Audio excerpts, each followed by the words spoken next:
Namaku Jamat. Sudah lebih dari 20 tahun aku menggali kubur di desa ini. Selama itu, banyak hal ganjil yang kulihat. Tapi, ada satu kejadian yang takkan pernah kulupakan. Kubur yang terisi sendiri, tanpa ada jasad, tanpa ada prosesi pemakaman. Sejak hari itu, aku tak pernah bisa tidur nyenyak. Hari itu aku dipanggil Pak RT untuk menggali makam baru. Ada warga yang meninggal, katanya. Tapi saat aku tanya siapa yang meninggal, jawabannya malah aneh. Belum tahu, cuma permintaan mimpi, katanya. Aku kira cuma guyonan, tapi ternyata bukan. Pagi-pagi buta, aku mulai menggali. Lokasinya di pinggir kuburan lama yang jarang disentuh. Tanahnya masih keras, penuh akar pohon. Rasanya aneh saja. Biasanya kalau ada yang meninggal, pasti ramai. Tapi hari itu, tak ada satupun orang lain yang datang. Aku gali 1 meter, lalu istirahat sejenak. Saat itu angin berhembus dingin, seperti menyusup ke dalam tulang. Aku merasa diperhatikan. Padahal di sekitarku cuma pohon dan batu nisan tua. Tak ada suara burung, tak ada jangkrik, heningnya mencekam. Sekitar pukul 10, aku kembali menggali. Tapi sesuatu bikin kakiku gemetar. Tanah yang tadi sudah kugali, kembali utuh, seolah tak pernah tersentuh cangkul. Aku bengong. Aku kira, aku yang salah tempat, tapi jejak sepatuku masih ada di sana.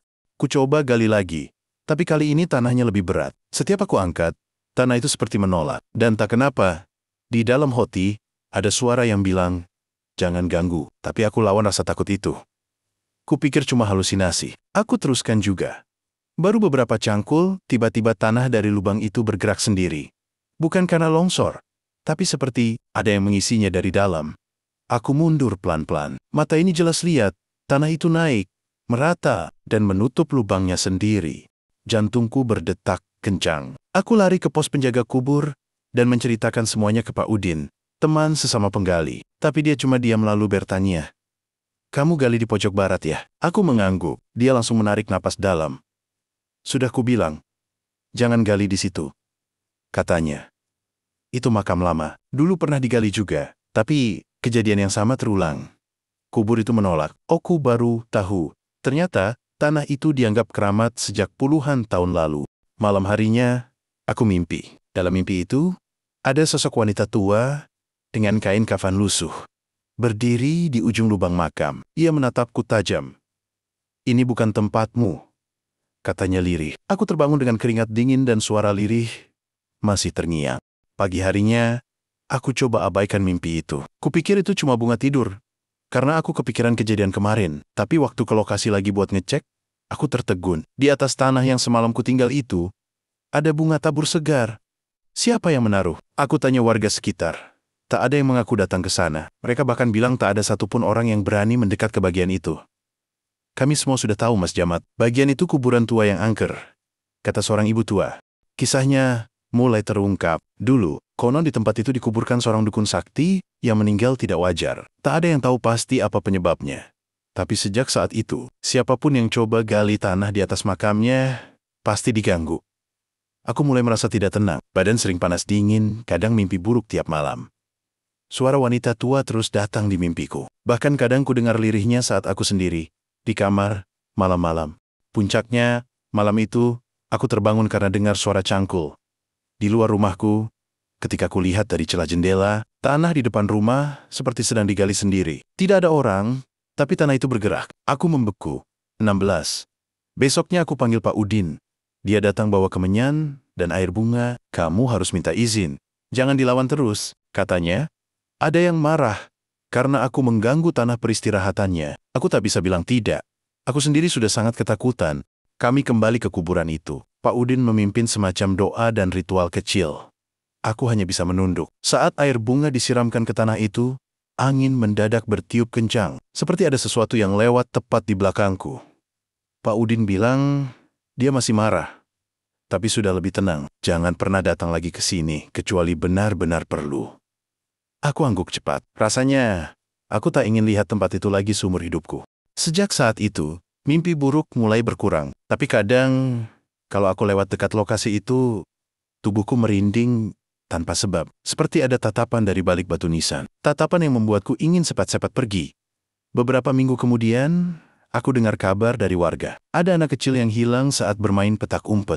Terakhir terlihat dekat area kubur tua itu. Pencarian tak membuahkan hasil. Sampai sekarang, bocah itu tak pernah ditemukan. Warga mulai gelisah. Mereka minta agar bagian kuburan itu dipagari dan diberi sesajen rutin. Biar tenang, biar tidak ganggu lagi, kata sesepuh desa. Dan sejak saat itu, lokasi itu tak pernah disentuh lagi.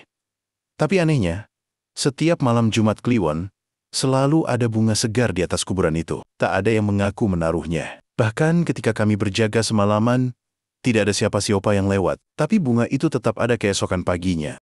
Aku tak pernah bisa memahami kejadian itu sepenuhnya. Yang jelas, sejak aku menggali kubur itu, hidupku berubah. Aku tidak bisa lagi melihat makam hanya sebagai gundukan tanah. Ada yang hidup di baliknya, sesuatu yang tak terlihat. Aku pernah mencoba meninggalkan pekerjaan ini, tapi entah kenapa, tiap kali aku coba pindah kerja, selalu gagal. Seperti ada yang menahanku tetap di sini. Mungkin ini sudah jadi bagian dari takdirku. Kadang, suara cangkul masih terdengar di malam hari. Tapi sekarang aku tak berani keluar. Aku hanya berdoa dalam hati, semoga yang datang tidak berniat buruk. Karena aku tahu, mereka tak suka diganggu.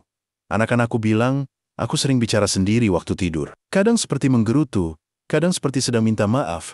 Tapi aku tak pernah ingat apa yang kucapkan, seolah-olah aku berbicara dengan mereka yang tak terlihat.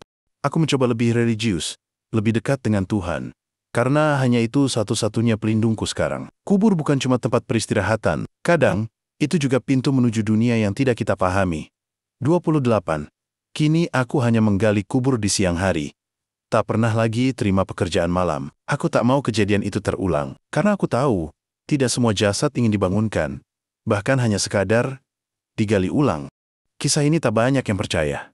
Tapi aku tak butuh itu. Aku hanya ingin orang tahu bahwa menjadi tukang gali kubur bukanlah pekerjaan biasa. Kami bukan cuma berurusan dengan tanah, tapi juga dengan yang tak kasat mata. Dan jika suatu saat nanti aku meninggal, ku minta jangan kuburkan aku di pojok barat pemakaman ini. Biarkan makam itu kosong atau terisi sendiri seperti dulu. Karena ku tahu ada yang lebih berhak menempatinya dari aku.